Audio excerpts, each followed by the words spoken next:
कृपया चैनल को सब्सक्राइब करें। धन्यवाद। इन आँखों को जब भी श्री कृष्ण का दीदार होता है, दिन कोई भी हो, हमारे लिए जन्माष्टमी का त्योहार होता है।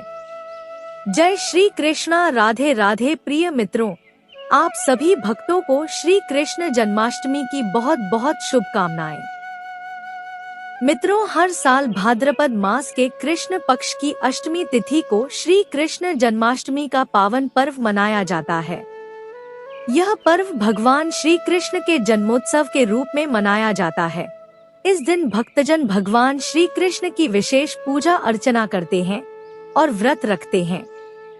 मित्रों, श्री कृष्ण जन्माष्टमी के व्रत में जन्माष्टमी की कथा का बहुत महत्व माना जाता है। इसलिए जन्माष्टमी के दिन भक्तों को इस कथा का श्रवण पूरी सच्ची श्रद्धा के साथ करना चाहिए। ऐसा करने से भगवान श्री कृष्ण की कृपा प्राप्त होती है, जीवन में सुख, समृद्धि और खुशहाली आती है। तो चलिए मित्रों, श्री कृष्ण और राधा रानी के चरण कमलों का ध्यान करते हुए सुनते हैं जन्माष्टमी की बहुत ही सुंदर कथा। भागवत पुराण के अनुसार द्वापर युग में मथुरा नगरी में कंस नाम का एक अत्याचारी राजा शासन करता था। उसने अपने पिता राजा उग्रसेन को गद्दी से हटाकर जेल में बंद कर दिया और स्वयं मथुरा नगरी का राजा बन गया। मथुरा की प्रजा कंस के शासन में होने वाले अत्याचारों और कष्टों से बहुत दुखी थी। कंस की एक बहन थी जिनका नाम देवकी था और कंस देवकी से बहुत स्नेह रखता था और इसी कारण उसने अपनी बहन देवकी का विवाह अपने मित्र वासुदेव के साथ संपन्न कराया था। जब कंस देवकी और वासुदेव को उनके राज्य लेकर जा रहा था, तभी एक आकाशवाणी होती है कि हे कंस, अब तेरे पापों का घड़ा भर चुका है और तेरा अंत निकट है। जिस बहन को तू उसके ससुराल छोड़ने जा रहा है, उसके गर्भ से पैदा होने वाली 8वीं संतान तेरी मृत्यु का कारण बनेगी। आकाशवाणी सुनकर कंस बहुत क्रोधित हो उठा और वासुदेव को मारने बढ़ा। तब देवकी ने अपने पति के प्राणों की रक्षा के लिए अपने भाई कंस से कहा कि वह उसके पति को न मारे। उनकी जो भी संतान जन्म लेगी, उनको वो कंस को सौंप देगी। कंस ने बहन की बात मानकर देवकी और वसुदेव को कारागार में बंद कर दिया। समय बीता और कारागार में देवकी ने एक एक करके 7 बच्चों को जन्म दिया। लेकिन जैसे ही देवकी की संतान जन्म लेती, कंस कारावास में आता और उसे देवकी और वसुदेव के सामने ही मार देता। और इस प्रकार से एक एक करके कंस ने उन सभी बच्चों को जन्म लेते ही मार डाला। हालांकि जब देवकी ने 7वीं संतान के रूप में जन्मे शेषनाग जी के अवतार बलराम को जन्म दिया, तो उन्हें योग माया ने संकर्षित करके माता रोहिणी के गर्भ में पहुंचा दिया था। इसलिए ही बलराम जी को संकर्षण भी कहा जाता है।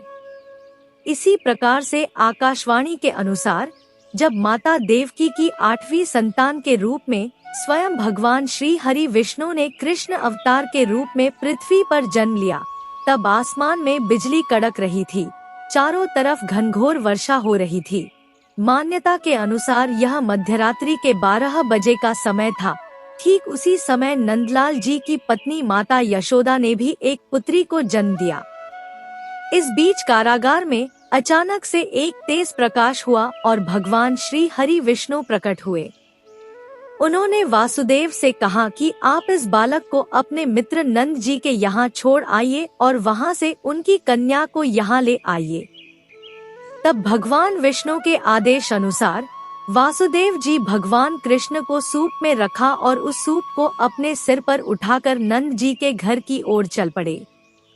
उस समय भगवान विष्णु की माया से सभी पहरेदार सो गए और कारागार के सभी दरवाजे अपने आप खुलते चले गए।